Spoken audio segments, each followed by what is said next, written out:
das águas tranquilas. Refrigera minha alma e guia-me pelas veredas da justiça, por amor do seu nome, por amor do seu nome. Ainda que eu ande pelo vale da sombra da morte, nada temerei. Ainda que eu ande pelo vale da sombra da morte, nada temerei, nada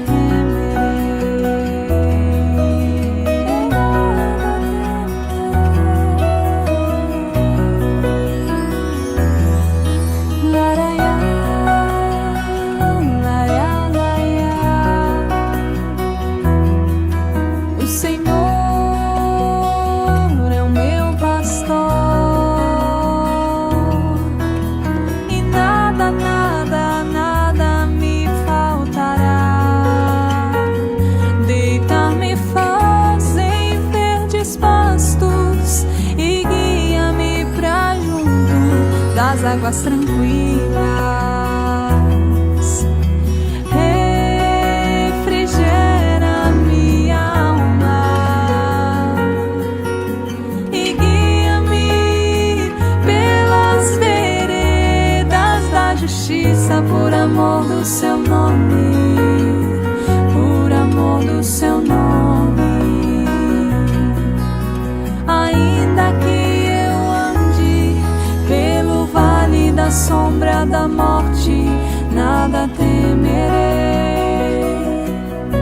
Ainda que eu ande pelo vale da sombra da morte, nada temerei, nada temerei,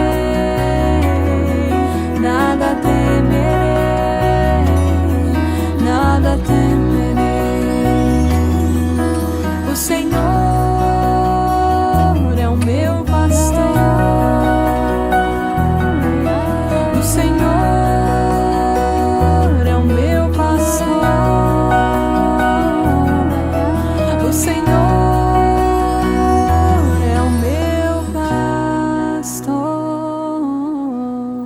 Glorificado seja o nosso Deus, que nos traz a mais uma manhã na sua presença, para juntos estudarmos a sua palavra, aprendermos do Senhor, buscarmos a sua presença. Bom dia, meu querido irmão, que você possa ser encontrado em paz, sabendo aquilo que o Senhor nos traz na sua palavra, no Salmo 23, que nos diz: o Senhor é o meu pastor, nada me faltará. Deitar-me faz em pastos verdejantes, guia-me mansamente às águas tranquilas, refrigera a minha alma. Guia-me pelas veredas da justiça, por amor do seu nome. Ainda que eu andasse pelo vale da sombra da morte, não temeria mal algum, porque tu estás comigo. A tua vara e o teu cajado me consolam. Preparas uma mesa perante mim na presença dos meus inimigos, unges a minha cabeça com óleo, e o meu cálice transborda. Certamente que a bondade e a misericórdia me seguirão todos os dias da minha vida, e habitarei na casa do Senhor por longos dias. Vamos orar? Pai, que nesta manhã, Santo Deus, estejamos atentos à Tua voz. Recebe o nosso culto, a nossa adoração. Cuida do irmão, onde quer que esteja, para que possa experimentar das maravilhas da Tua lei. No nome de Jesus. Amém, Senhor. Amém, irmãos. Bom dia, meu nome é Leonardo Johnson, professor da Escola Bíblica Dominical da Primeira Igreja Batista do Estado de Rondônia. A Primeira Igreja Batista do Estado de Rondônia foi a primeira instituição evangélica firmada no solo rondoniense no dia 16 de outubro de 1921. A lição de hoje tem como título: O povo segue a Jesus em busca de milagres. E o texto básico são os capítulos 14 e 15 do Evangelho escrito pelo evangelista Mateus. E os objetivos desse estudo: o primeiro objetivo, nós somos convidados a entrar para o reino dos céus. O segundo é apresentar Jesus, o Cordeiro de Deus que tira o pecado do mundo, porque em nenhum outro há salvação, porque debaixo do céu nenhum outro nome há dado entre os homens, pelo qual devamos ser salvos. O texto áureo, que se constitui a verdade central do estudo, está nos versículos 18 e 19 do capítulo 14 do mesmo evangelista. E diz assim, e ele disse: trazei-nos aqui. E tendo mandado que a multidão se assentasse sobre a grama, tomou os 5 pães e os 2 peixes, e erguendo os olhos ao céu, os abençoou. E partindo os pães, deu-os aos discípulos, e os discípulos à multidão.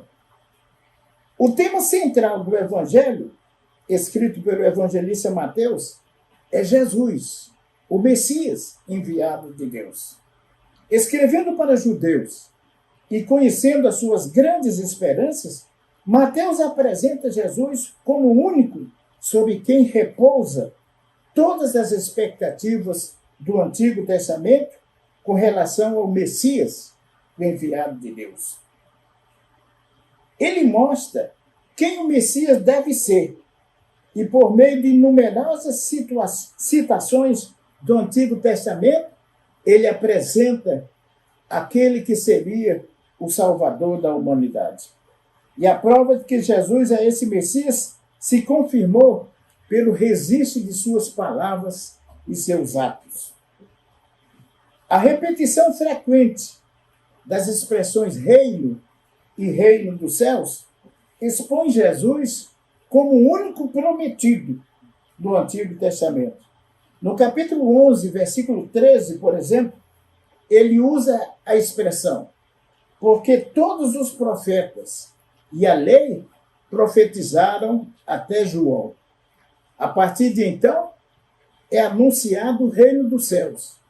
E o homem deve esforçar-se para alcançá-lo, aceitando o Messias profetizado no Antigo Testamento, cuja vinda João estava proclamando: Jesus Cristo, o Cordeiro de Deus, que tira o pecado do mundo. Mas como não poderia deixar de denunciar qualquer irregularidade,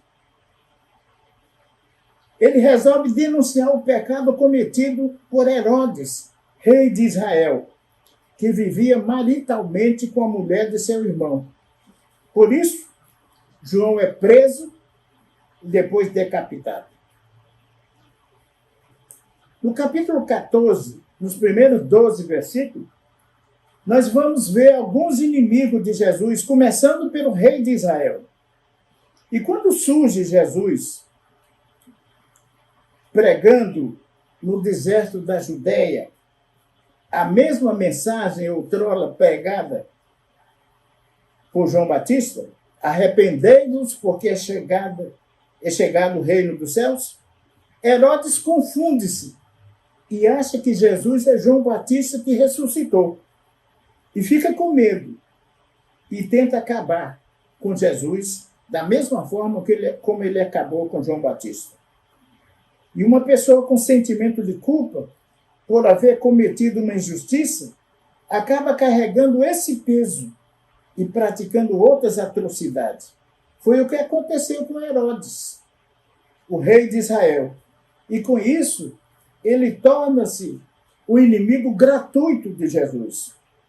Mas ainda no cárcere, antes de morrer, João Batista quis ter certeza de que Jesus era o Cristo. E mandou então o interlocutor perguntar a Jesus: és tu aquele que havia de vir ou esperamos outro? Mateus 11, versículo 3. Jesus respondeu: ide e anunciai a João as coisas que ouvis e vede. Os cegos veem, os coxos andam, os leprosos são limpos, os mudos ouvem, os mortos são ressuscitados, e aos pobres é anunciado o evangelho da graça do nosso Senhor Jesus Cristo. Mateus 11, 4 e 5. Em segundo lugar, multidões com necessidade. São o versículo 13 a 21 e capítulo 15, 29 a 39. Como não conseguia livrar-se da multidão que o assediava, sedento por conhecer seus ensinos, Jesus resolveu atravessar o mar da Galileia com alguns de seus discípulos. O mar da Galileia, também conhecido como Mar de Tiberíades, é um extenso lago de água doce localizado no distrito norte de Israel, com comprimento aproximado de 19 quilômetros e uma largura de 13 quilômetros. Entretanto, ao chegar do outro lado do mar, uma multidão já o esperava, ávida por conhecer seus ensinos e milagres. Muitos esperavam por uma cura física há algum tempo, e naqueles dias não era tão fácil o tratamento de saúde. E talvez essa poderia ser a grande oportunidade para aquele que jazia enfermo de qualquer doença. Infelizmente, ainda nos dias atuais, muitas pessoas buscam a Jesus, aceitando-o como Salvador e Senhor, ou melhor, sem aceitá-lo como Salvador e Senhor, e reconhecendo seus pecados, mas encontrando descanso para sua alma perdida, mas em busca de alguns benefícios imediatos para a sua cura física, para a cura física da sua saúde. Mas durante esse estudo, você é chamado a refletir sobre a situação da sua alma. Em Romanos 3:23 está escrito: porque todos pecaram e destituídos estão da glória de Deus. Destituído significa desprovido estão da glória de Deus. Houve duas multiplicações de pães e peixes. Na primeira, Jesus afastou-se com o barco e a multidão seguiu por terra. Na segunda, a multidão esperava do outro lado do mar. Com isso, alguns estudiosos acham que é uma segunda versão do mesmo episódio. Mas foi o próprio Jesus quem destacou e esclareceu os dois episódios. Em Mateus 16, de 9 a 10. Diz assim: não compreendeis ainda, nem vos lembrais dos 5 pães para 5.000 homens, e quantas alcofas levantastes? Nem dos 7 pães para 4.000 homens, e quantos cestos levantaste? Na segunda multiplicação, a multidão que esperava Jesus do outro lado do mar, da Galileia, fez com que ele fosse movido de íntima compaixão, de vê-la como ovelha, que não tem nenhum pastor, nenhum guia para orientá-la. Trouxeram a ele coxos, aleijados, cegos, mudos, surdos, lançando-os a seus pés. Mas Jesus curou a todos. Ao pé do monte estava Jesus com seus discípulos e uma grande multidão de necessitados e famintos. Pelo que disse aos seus discípulos: tenham compaixão dessa multidão, que está há 3 dias comigo, e não tenho o que comer, e não quero despedi-la com fome. E os discípulos disseram: Senhor, onde haverá nesse deserto tantos pães para fartar tão grande multidão? Então Jesus mandou fazer um levantamento de que alimento dispunham naquele lugar, naquele deserto. E disseram aos seus discípulos: encontramos um jovem com 7 pães e alguns peixinhos. Versículo 34. E tendo Jesus tomado os alimentos disponíveis, orou e deu graças a Deus. E mandou que seus discípulos servissem a multidão. E todos se fartaram e sobejaram. E ainda restaram cestos cheios, depois de alimentar 4.000 homens, além de mulheres e crianças. Aprendemos com Jesus nesse estudo que as pessoas estão famintas do verdadeiro pão espiritual. E a igreja é que tem em suas mãos Jesus, o pão da vida, para ser compartilhado com os necessitados, com os perdidos, com aqueles que estão caminhando a passo largo para o inferno, se não tomarem a decisão de aceitarem-no como Salvador pessoal. Em terceiro lugar, os discípulos e a travessia milagrosa do mar. Mateus 14, de 22 a 36. Após viver tremenda experiência, Jesus pede aos discípulos para iniciarem a travessia do mar, enquanto ele se demoraria um pouco para se despedir da multidão. Jesus queria também ter alguns momentos de privacidade para estar a sós com Deus em oração. Orar sozinho é o segredo de como ser guiado mais efetivamente por Deus, mais do que pelos exemplos e pensamentos dos homens. Na quarta vigília da noite, então, Jesus foi encontrar-se com seus discípulos andando sobre o mar. A primeira vigília é aquele período encontrado entre 18 horas e 21 horas. A segunda vigília, de 21 horas a 24 horas. A terceira vigília, de 24 horas a 3 horas da madrugada. E a quarta vigília, de 3 horas da madrugada até 6 horas, já amanhecendo o dia. O encontro inesperado assustou os discípulos, mesmo porque estavam diante de uma tempestade. O vento lhes era contrário. E ao ver Jesus, confundiram-no com um fantasma e tiveram medo. Jesus tranquilizou-os, dizendo ser ele, e Pedro pediu: Senhor, se és tu, manda que eu vá ao teu encontro, andando também sobre o mar. E Jesus disse: vem. E Pedro conseguiu. Mas um pouco de incredulidade impediu o discípulo de continuar. Jesus disse a Pedro: por que duvidastes, homem de pouca fé? Quando subiram ao barco, o vento se acalmou. A ação de Pedro descendo do barco, respondendo à chamada de Jesus, ilustra claramente a fé que responde à chamada do Evangelho. E também o conflito entre a fé e a dúvida, que surge tantas vezes na experiência cristã. O fato de sermos cristãos e comprometidos com o reino não significa que estamos livres das tempestades. Se fosse assim, todos aceitariam a Jesus para se livrarem das dificuldades. Mas foi o próprio Jesus quem advertiu-nos: no mundo tereis aflições, mas tende bom ânimo, porque eu venci o mundo. Em quarto lugar, uma mãe aflita. Mateus 15, de 22 a 28. Agora o encontro de Jesus é com uma mulher cananeia. Ela chega reconhecendo que Jesus é o Messias, pois chama-o filho de Davi.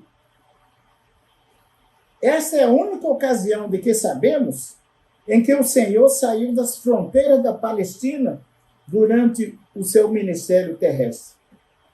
A mulher é gentia, descendente dos cananeus, que habitavam na Síria antes da conquista de Josué. E a cananeia clamou: Senhor, filho de Davi, tem compaixão de mim. Minha filha está horrivelmente endemoniada. Mas Jesus respondeu: não fui enviado senão as ovelhas da casa de Israel. Não é bom tomar o pão dos filhos e lançá-lo aos cachorrinhos. E a mulher, ligada no assunto, replicou: sim, Senhor. Porém, os cachorrinhos comem das migalhas que caem da mesa de seus donos. Ela quis dizer: Senhor, eu não mereço a sua graça, pois o Senhor veio para o que eram os seus, os judeus, mas necessito terrivelmente do seu favor. Em João 1, capítulo 11 e 12, nos informa: veio para o que era seu, e os seus não o receberam, mas a todos quanto o receberam, deu-lhes o poder de se tornarem filhos de Deus, a saber, os que creem em seu nome. É por isso que costumamos dizer: nem todo mundo é filho de Deus. Todos são criaturas de Deus, mas filhos de Deus são aqueles que tiveram uma experiência pessoal com o Senhor Jesus, aceitando como único e todo suficiente Salvador. Por isso, a graça de Deus é um favor imerecido. Até mesmo os que não conheceram Jesus, os que não receberam Jesus, mas todos quanto receberam, deu-lhes o poder de serem feitos filhos de Deus. E eu quero concluir dizendo: aceitar a Jesus é responsabilidade de cada pessoa. A pessoa que não aceitar o Senhor Jesus não terá acesso ao caminho do paraíso celeste. Mas a nossa responsabilidade é compartilhar a fé que firmamos nele, como nosso Redentor e Salvador, fruto da sua maravilhosa graça. Amém? Que ele seja louvado para sempre no coração de todas as pessoas que ouviram essa mensagem.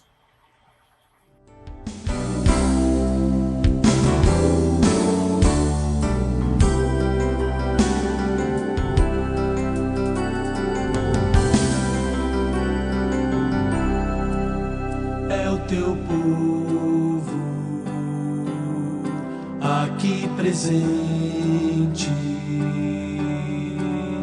todos numa só voz, declarando que só tu és grande, exaltamos teu doce nome, pelo amor, pela cruz, por teu Filho Jesus, pois és santo, sim, és digno de louvor e de ser adorado. És bondoso, Pai querido, dentre todas as coisas tu és verdadeiro Senhor.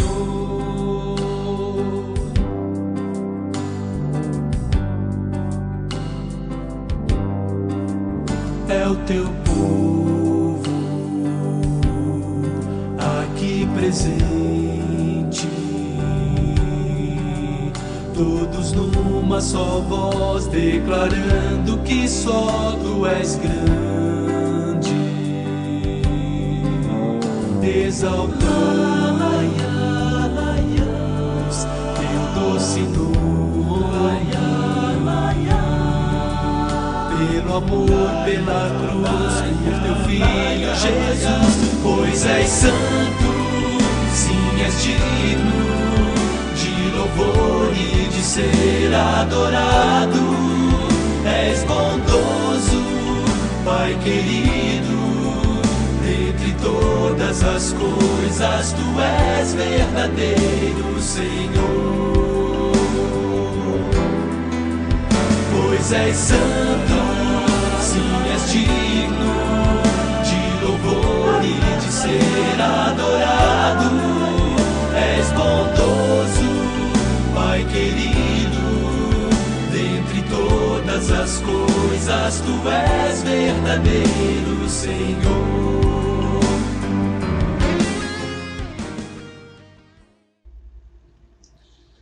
Graça e paz, meus irmãos, hoje mais uma vez juntos para celebrarmos o culto de adoração ao Senhor, de estudo de Sua Palavra, e eu quero convidar você a continuar a nossa reflexão sobre a igreja quando cresce. Quando a igreja cresce, existem algumas qualidades, algumas características muito importantes, e nós estamos tirando estas qualidades, aprendendo sobre estas qualidades dentro do texto de Atos capítulo 2, do verso 42 a 47. E durante estes domingos, todos os domingos pela manhã, desde abril, temos falado exatamente sobre crescer.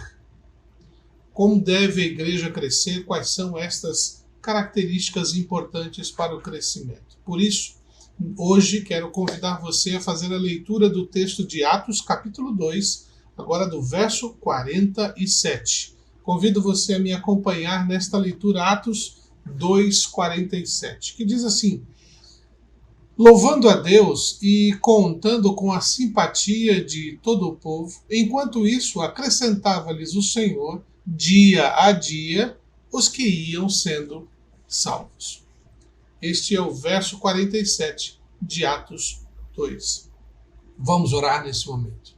Pai bondoso, nós agradecemos a Ti por mais um dia de vida, pela oportunidade de estarmos aqui juntos e, no estar juntos, estudar na Sua Palavra, meditar a Sua Palavra e nutrir a nossa vida espiritual de orientação muito importante para o nosso crescimento. Deus amado, nos ajude a estarmos colocando em evidência estas qualidades tão importantes da igreja, para que possamos realmente, além de louvar o seu santo nome, causar um grande impacto de bênção na vida de todos aqueles que se achegarem à vida da igreja. Pedimos a Deus a sua bênção, rogamos a sua direção, principalmente nesse tempo de enfermidades, ó Pai, rogando a sua intervenção, para que possamos não mais nos preocupar com este tempo. No nome de Jesus, amém. Pois bem, eu tenho falado dominicalmente sobre esse tema de Atos capítulo 2, porque entendo que a igreja ela precisa sempre, para se desenvolver, como tenho dito, tanto qualitativamente quanto quantitativamente, isto é, em qualidade e também em número, precisa ter a informação correta, e desta informação, e quando falo informação, é orientação. Não, como crentes, nós não inventamos como servir a Deus. Como crentes em Jesus, nós procuramos, na sua palavra, na sua instrução, como nós devemos servir a Deus da maneira como Ele espera. E na palavra de Deus nós encontramos a igreja que começou nos primórdios, como que ela era, e as correções que foram sendo feitas, e melhorando cada vez mais a sua ação no mundo, de tal forma que Cristo Jesus era anunciado, os crentes eram amadurecidos, e a palavra de Deus era transmitida de maneira clara e impactante. Aquela igreja, a igreja de Jerusalém, é uma igreja modelo nos seus primórdios, porque ela permite que nós possamos tirar estes modelos, esses exemplos, e, de acordo à nossa realidade, ao nosso tempo, retransmitir a palavra de Deus de maneira tão clara e tão poderosa. Durante os domingos, eu falei sobre a igreja, que ela necessita trazer estas qualidades para si e manifestá-la, mostrar ao mundo de tal maneira, porque assim as pessoas vão compreender não somente a presença de Deus, mas entender de maneira muito clara de que Deus está acessível a todo aquele arrependido que o busca de todo o coração, arrependido de seus pecados, que busca Jesus Cristo como Salvador. Portanto, hoje eu quero falar com os irmãos, a igreja cresce quando evidencia uma adoração sincera, evidencia um comportamento que impacta favoravelmente e promove o acolhimento daqueles que são chamados por Deus. Portanto, hoje nós vamos falar exatamente sobre este ponto muito importante que envolve o acolher, o receber, o causar mudanças na vida das pessoas. Uma igreja realmente de Jesus Cristo é aquela igreja em que sua atitude, em suas escolhas, em seu posicionamento, ela sempre está reconhecendo a grandeza de Deus, ela sempre está causando um bom impacto na sociedade. E quando eu falo bom impacto, eu não estou falando agradar a sociedade, mas estou falando em que suas atitudes fazem com que as pessoas percebam que aquele lugar procura fazer a vontade de Deus e é bênção. E também promove exatamente o acolhimento, que é receber as pessoas que o Senhor vai acrescentando ao seu corpo. Portanto, hoje nós vamos pensar um pouquinho que a igreja cresce quando evidencia, quando ela coloca em evidência as qualidades da igreja. Primeiro ponto que eu quero que o irmão guarde em seu coração, o texto de Atos capítulo 2, 47, começa dizendo assim: louvando a Deus e contando com a simpatia de todo o povo. Esta igreja, ali em Atos, e hoje pode ser real porque são seres humanos, são crentes em Jesus, são transformados pela graça, então eles e nós somos iguais perante o Pai. Portanto, as mesmas qualidades, as mesmas capacidades, o mesmo Deus e o mesmo poder continua em nosso tempo. Como consequência, podemos realizar um trabalho tão bem feito quanto. Se já temos feito um trabalho bom ou excelente, podemos fazer um trabalho melhor ainda, porque nosso Deus sempre merece o nosso melhor. Ali a igreja então nos ensina que a igreja cresce quando ela põe em evidência estas qualidades. E a primeira delas é a adoração sincera. Quando eu falo em adoração sincera, aquela igreja louvava a Deus e o seu louvor era muito claro, muito objetivo. Não eram exaltações das capacidades humanas ou um tempo para pedir alguma coisa para Deus e por si só já estavam satisfeitos. Não. A igreja demonstrava na sua ação uma transformação real que lhe causava um desejo constante de louvar a Deus por todos os benefícios. A igreja reconhecia suas falhas, suas dificuldades, seus pecados, suas lutas e todas as circunstâncias, mas ela sempre estava na presença de Deus em primeiro lugar, sob toda e qualquer situação, para reconhecer a Deus como Senhor de suas vidas, como aquele que conduz para fazer a sua vontade. Pois bem, uma das perguntas que muitas vezes fazem, qual é o propósito da igreja? E muitas vezes eu ouço, já ouvi isso, eu mesmo já falei no passado, que o propósito da igreja é evangelizar. Não, o propósito da igreja é ensinar. Não, o propósito da igreja, e vai comer cada um vai mostrando a sua compreensão. A grande questão é que estas ações, elas não são propósito. Por exemplo, o que é um propósito?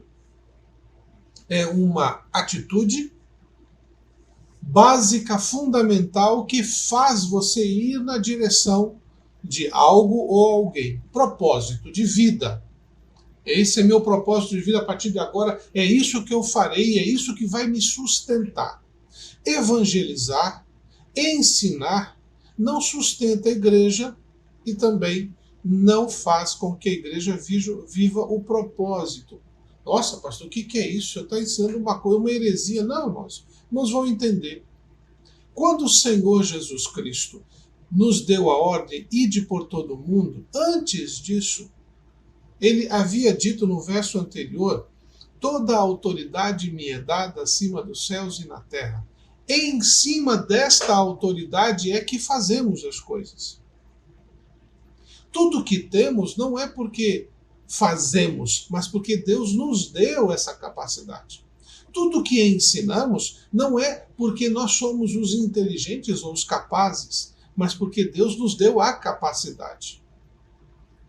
Toda ação social que realizamos, por mais que tenhamos amor pelas pessoas, este amor é fundamentado no amor que Deus nos deu. Eu amo o próximo porque Deus me amou. Portanto, todo e qualquer ato, ação, projeto ou atividade que a igreja realize, ou missão, ela acontece por causa do que Deus fez em nós. Por isso que ensinamos, por exemplo, que ninguém pratica boas obras para ser salvo, para ganhar um lugar nos céus. Paulo, em Efésios, capítulos 2, 8 e 9, deixa muito bem claro isso, que a salvação é por meio da graça. Ou melhor, a salvação que é graciosa é por meio da fé. Pela fé eu creio que a graça de Deus me dá salvação. Isso não vem de vós, é dom de Deus. Não vem das obras, para que ninguém se glorie. Portanto, tudo que temos, tudo que somos, tudo que fazemos tem uma origem antes. Portanto, a igreja, quando age, ela sempre deve agir, e aí está o propósito, para a glória de Deus. Tudo o que fizermos, tudo o que você faz ou deixa de fazer, tem que ser feito para o Senhor. Eu vou evangelizar, é para a glória de Deus. Eu vou ensinar alguém sobre a palavra de Deus, é para a glória de Deus. Eu vou levar uma cesta básica a alguém, é para a glória de Deus. Então, o propósito primeiro, fundamental, princípio da igreja é glorificar, é honrar a Deus. Nós não conseguiremos fazer as coisas da maneira agradável se Deus não for a prioridade. Por isso que quando nós vamos à escola bíblica dominical, não é por causa do aviso que eu recebi, mas porque eu decidi glorificar a Deus no estudo da sua palavra. Eu separo um tempo, aqui hoje nós estamos através da internet, mas quando voltarmos aos cultos presenciais, estarmos ali nas salas, nós fazemos isso para honrar a Deus. Quando o seu propósito não tem essa base, então a nossa adoração não é sincera. Aquela igreja crescia porque ela colocava em evidência o que era prioridade para ela: louvar, adorar a Deus. E este adorar a Deus, essa transformação, ela tem que acontecer por causa daquilo que Paulo fala sobre a nossa atitude. Uma adoração verdadeira, uma adoração sincera, ela acontece primeiro no meu interior. Paulo diz em Romanos capítulo 12, verso 1, diz assim: rogo-vos, pois, irmãos, pelas misericórdias de Deus. Olha, ele coloca Deus em primeiro lugar. Eu estou pedindo a vocês, irmãos, pelas misericórdias de Deus, que apresenteis o vosso corpo por sacrifício vivo, santo e agradável a Deus, que é o vosso culto racional. Culto, evangelização, ensino, tudo isso precisa ser como primeiro motivo: eu faço isso para Deus. Por isso que dizemos que nosso propósito, a nossa razão de existir é glorificar a Deus. Mas Deus nos dá algumas missões, que são ações, aí evangelização, ensino, ação social, louvor e por aí vai. São os ministérios que temos na igreja e também na nossa individualidade, ok? Então, a igreja cresce quando evidencia a adoração sincera, e essa adoração sincera, ela é algo que Deus promoveu na minha vida, causou-me uma transformação. Em Deuteronômio, capítulo 10, verso 21, nós encontramos Moisés orientando o povo e dizendo o seguinte: Ele é o teu louvor e o teu Deus, que te fez estas grandes e temíveis coisas que os teus olhos têm visto. Portanto, a razão de nós estarmos na casa do Senhor, de nos envolvermos na igreja, de participarmos da vida da igreja, é honrá-lo, é glorificá-lo, é adoração sincera. Você não está ali porque o pastor lhe fez uma visita, porque a irmã lhe fez um convite. Isso, de repente, num primeiro momento, pode acontecer. Mas quando você toma um compromisso com Deus de um relacionamento com Ele, não é mais por causa do pastor, por causa do irmão, por causa da programação. É por causa do Senhor que lhe trouxe a salvação, que lhe dá a vida, que lhe deu a vida eterna e que tem lhe protegido e cuidado de sua saúde. Portanto, sempre lembre, uma igreja que cresce é aquela que evidencia a adoração sincera.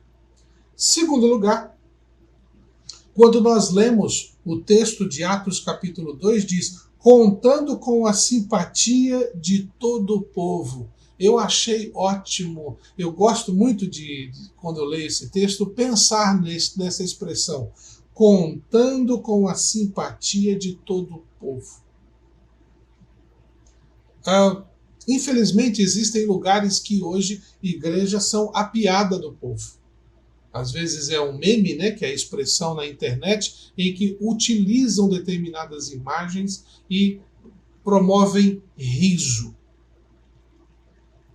A igreja, ela está no mundo para promover alegria no coração do homem, porque a igreja transmite a alegria de Deus e não a piada por causa dos seus erros. Aquela igreja causou um grande impacto na vida da sociedade, principalmente ali em Jerusalém. Quando nós lemos o capítulo 2 de Atos, nós encontramos ali o batismo no Espírito, no Pentecostes, era uma festa. Haviam pessoas de todas as regiões ali presentes na cidade de Jerusalém. Participavam, se envolveram, celebravam, estavam felizes, mas ficaram impactados com aquele testemunho de Pedro e dos apóstolos. Tanto que, num primeiro momento, a igreja cresceu com quase 3.000 pessoas. Porque aquela mensagem foi bênção. A vida daqueles crentes era bênção na vida da sociedade na qual ela estava inserida. Aquela igreja contava com a simpatia. As pessoas, quando falavam daquela igreja, elogiavam. Portanto, precisamos entender que uma igreja cresce quando impacta favoravelmente, não causa dano, não causa escândalo. Na verdade, nós precisamos sempre nos lembrar que nós, como crentes, precisamos, com nossas atitudes dentro e fora da igreja, dar o bom testemunho. Por que razão? Porque quando damos um mau ou bom testemunho, as pessoas não dizem, ou melhor dizendo, quando nós damos um bom testemunho, as pessoas normalmente dizem, as pessoas de fora, fulano de tal é uma excelente pessoa. Mas quando cometemos o erro, é o crente lá da igreja. A igreja é trazida para o dano, para o problema, porque nós representamos a igreja. Desta forma, ao representarmos a igreja, estamos, em certo sentido, manchando o nome de Deus. Isso não é sábio, isso não é correto. Quando nós não impactamos favoravelmente a sociedade, causamos um dano automaticamente. E lembre-se, causar impacto favorável não é agradar a sociedade. Muitas vezes a igreja tem que dizer a verdade dói. Mas é o testemunho daqueles homens e mulheres naquela igreja que, quando as pessoas olham, respeitam. E não por causa do dinheiro, da inteligência, mas por causa da atitude perante Deus. Nós precisamos voltar a causar este impacto. Jesus fala no livro de Lucas, capítulo 2, versos 52. A história conta sobre Jesus dizendo o seguinte: e crescia Jesus em sabedoria, estatura e graça diante de Deus e dos homens.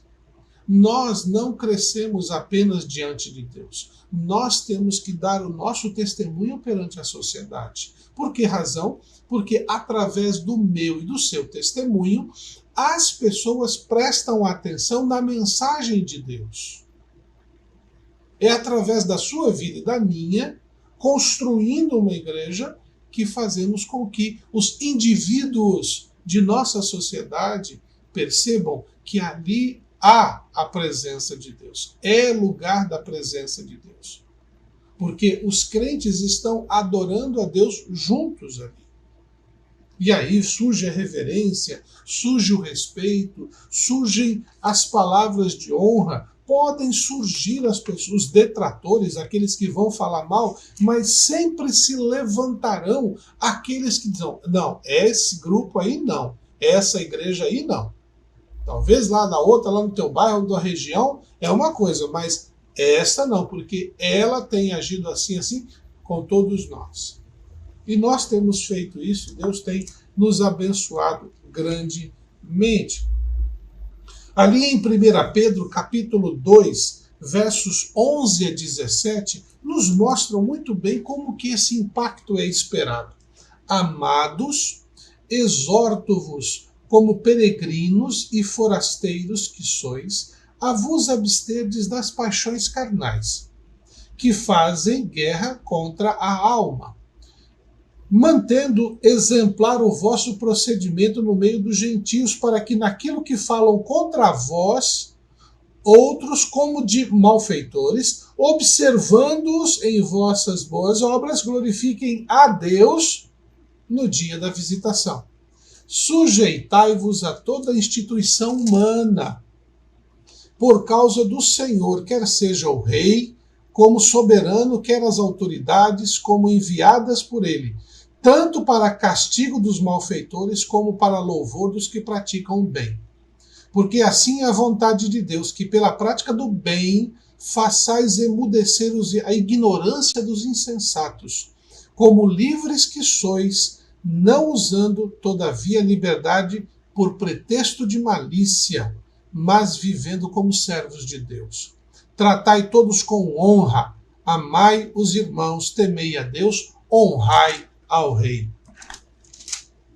Esse texto nos deixa muito claro a importância da igreja no impacto da sociedade. Igreja não é lugar, povo de Deus não é lugar para atitudes que sejam mau testemunho, como também não é lugar para estarmos promovendo desavença, seja com quem quer que seja.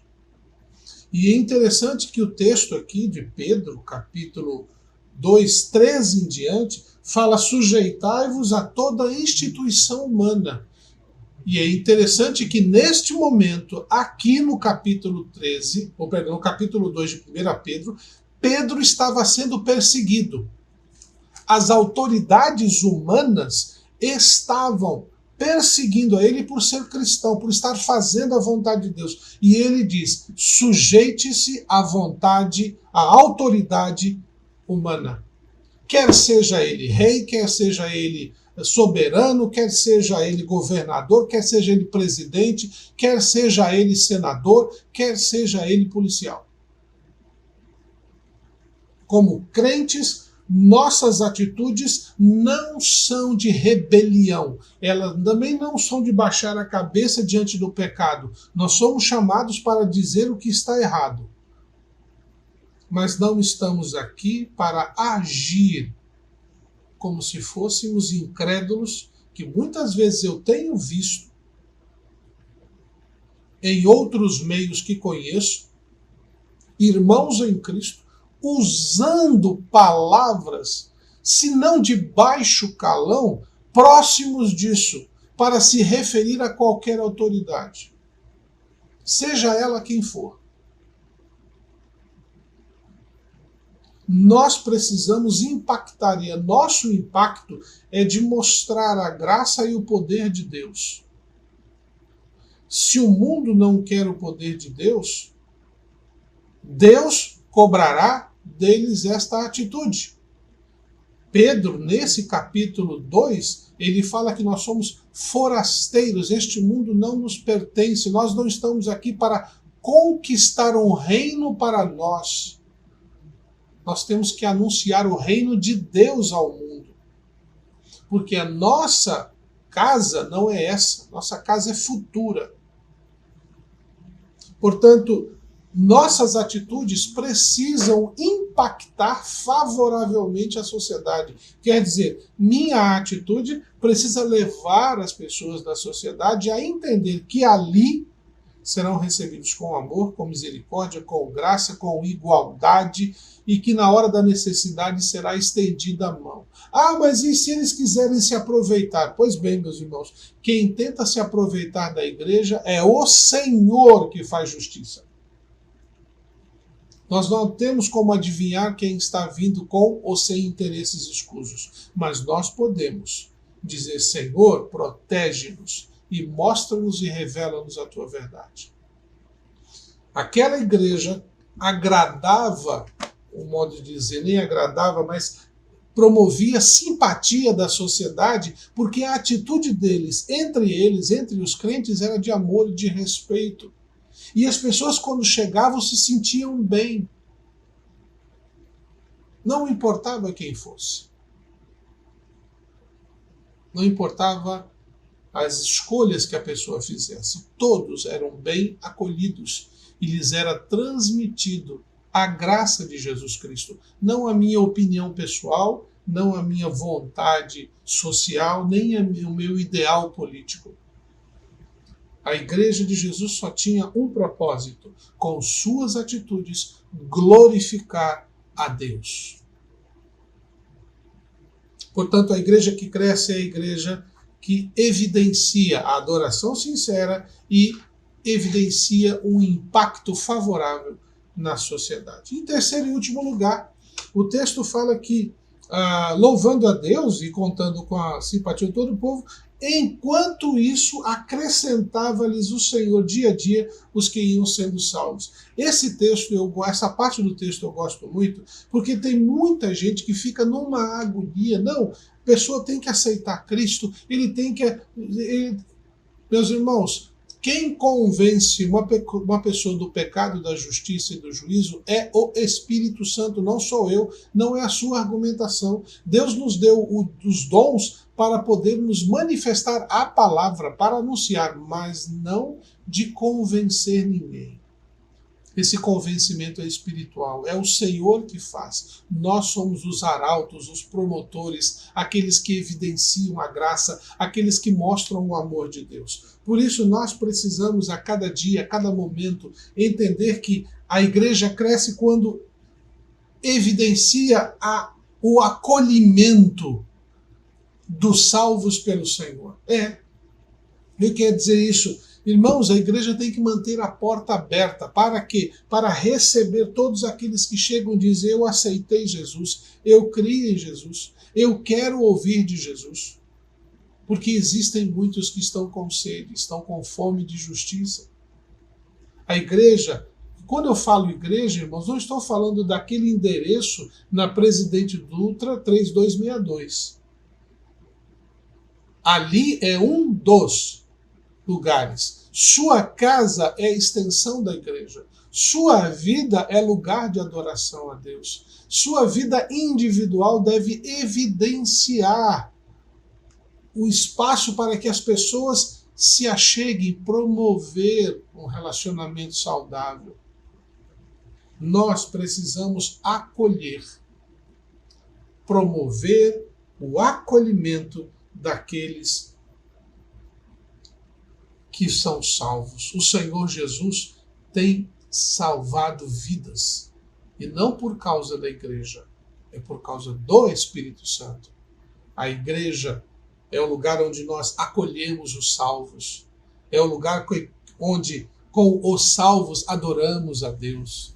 é o lugar onde preparamos os salvos para servir a Deus. É o lugar onde nos reunimos para confortar e auxiliar mutuamente os salvos para crescerem, para servirem, para anunciarem, para impactar a sociedade.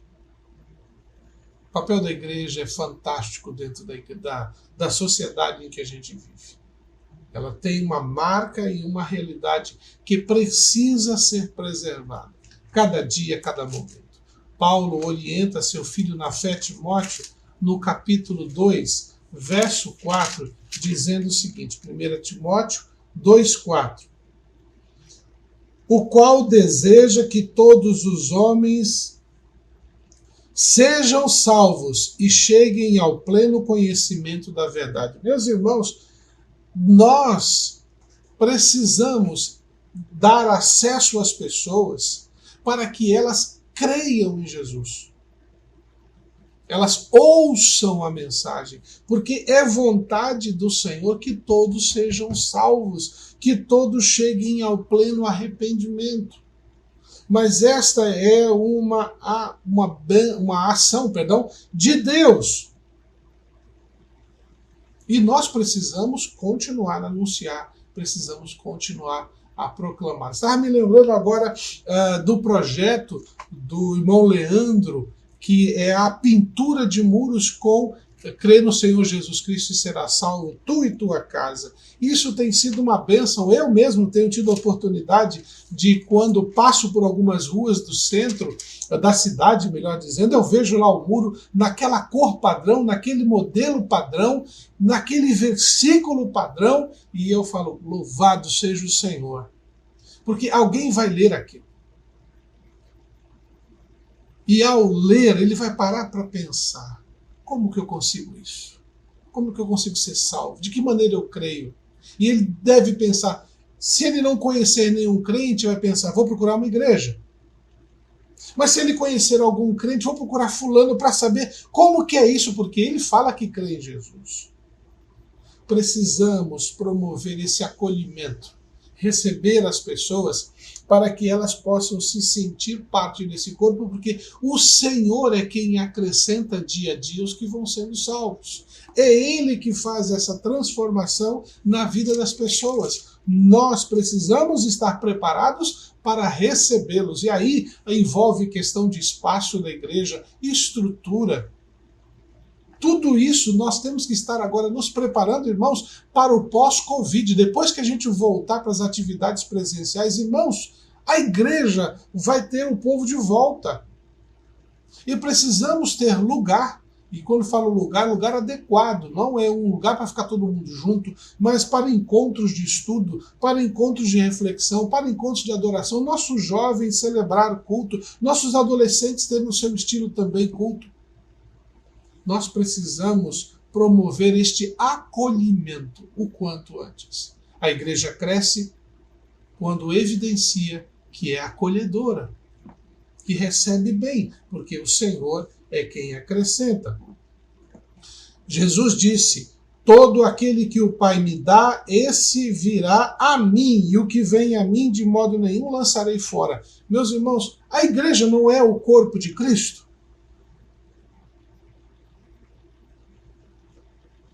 Sendo o corpo de Cristo, Jesus está dizendo, quem vem a mim, no momento que a pessoa aceita Cristo, ela se entrega a Jesus Cristo, Jesus está dizendo, vem para cá, meu filho, você vai ficar agora comigo, não vou te deixar. Olha aqui meus filhos que já estão reunidos, você vai fazer parte disto, deles.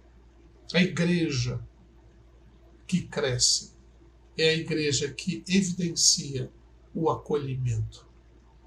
O acolher aqueles que são salvos. Nós precisamos fazer de tudo que for para a glória de Deus, acolher aqueles que estão sendo resgatados pelo Senhor. Por fim, Tito, capítulo 2, verso 11, diz assim, porquanto a graça de Deus se manifestou salvadora a todos os homens. Nós não escolhemos quem vai ser salvo e quem pode entrar na igreja. Nós não escolhemos se A ou B merece. Nós temos que, aqueles que chegarem, orientá-los. Tanto que esse capítulo 2 de Tito, no verso 12 em diante, fala educando, quer dizer, eu recebo, a pessoa diz, eu aceitei a Cristo e entreguei minha vida. Que bom, agora nós vamos te ajudar a caminhar dentro dos valores de Cristo. Por isso que muitas vezes entra na igreja uma pessoa com um traje muito estranho, com um comportamento muito estranho. Nós não estamos ali para dizer, primeiro arruma a sua vida lá fora, depois entra. Não.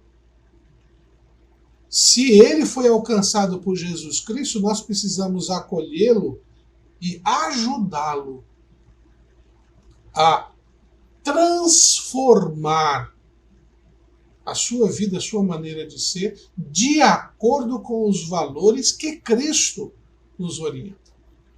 E isso nós encontramos na palavra de Deus. São princípios importantes, necessários para promovermos o crescimento, essenciais para desenvolvermos a graça de Cristo Jesus. Vamos fazer a nossa igreja crescer. Vamos torná-la cada vez maior para a glória de Deus. E que Deus nos ajude a realizar isto. Que Deus os abençoe, que nos permita ter um dia de paz e o nosso próximo encontro na presença do Senhor. Vamos orar? Senhor, nós agradecemos a Ti por mais este momento, esta reflexão e a oportunidade de meditar em Tua palavra. Ajuda-nos, ó Deus, nesta busca de crescer, evidenciarmos a cada dia a nossa adoração sincera ao Senhor, a nossa atitude que cause um impacto transformador na vida da nossa sociedade e nos tornar capazes de acolher todas as pessoas que o Senhor chamou para si. Dá-nos, ó Deus, esta bênção. Orienta-nos e perdoa-nos nas nossas dificuldades, quando muitas vezes deixamos-nos levar pela nossa opinião e nos esquecemos de que é a Tua vontade que precisa ser manifesta. Eu peço Tua misericórdia, Tua bênção e Teu cuidado sobre todos nós neste dia. No nome de Jesus. Amém. Até o próximo culto. Deus assim nos abençoe.